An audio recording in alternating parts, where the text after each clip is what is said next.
All right, this next story may sound like something out of, well, a Hollywood thriller. A Saudi inventor has created a killer microchip.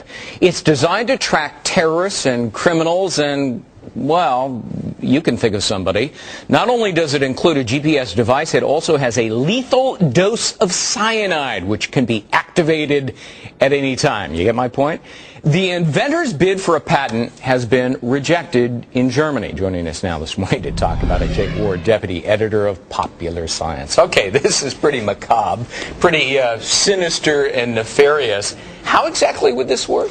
Well, there's a category of technology that involves GPS tracking systems being shrunk down to the size where you could actually implant it surgically. And we've seen a number of applications for this.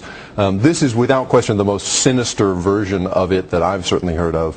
And the notion of tracking criminals is not new, but the notion of killing them remotely, I think, is a whole new thing. Yeah, and Germany says, look, we're not going to approve this. That's because right. For that very purpose. And apparently, in some of the paperwork in applying for the patent, you could track fugitives from justice, terrorists, illegal immigrants, criminals, political opponents, defectors, and Saudi Arabians who don't return home from pilgrimage.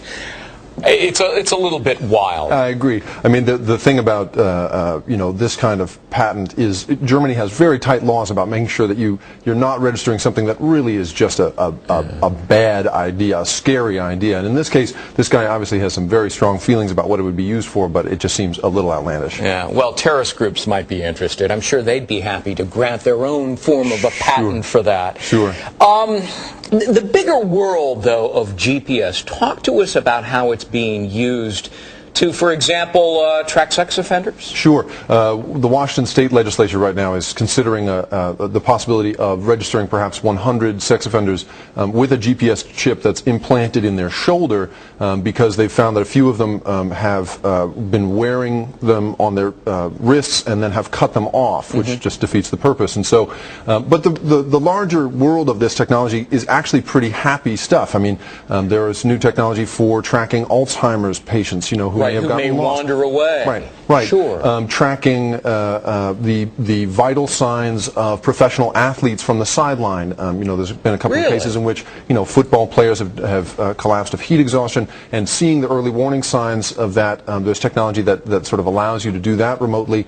Even something as benign as keeping track of your dog. A radio frequency tag implanted in your pet. The vet finds a stray, scans it, and finds its rightful owner in an instant. Yeah. Do you see an explosion of the use of GPS devices? And obviously a lot of people are concerned about an intrusion of privacy. Absolutely, sure. I mean, I think that there is a trade-off there, and obviously the inventor who filed for this patent has gone across the line in terms of privacy. Yeah. But the use of GPS in the future will allow you to, you'll never lose your wallet again. You'll never lose your keys again. Right. It's that kind of stuff where you're going to, you'll be able to beep any object you own, and find it in the house. And so, there's the vicious expression, and then there's the really, really helpful expression that I think we'll see in the future. I lose socks in the dryer. I don't know how that happens. Maybe that would help me in that regard. Thanks.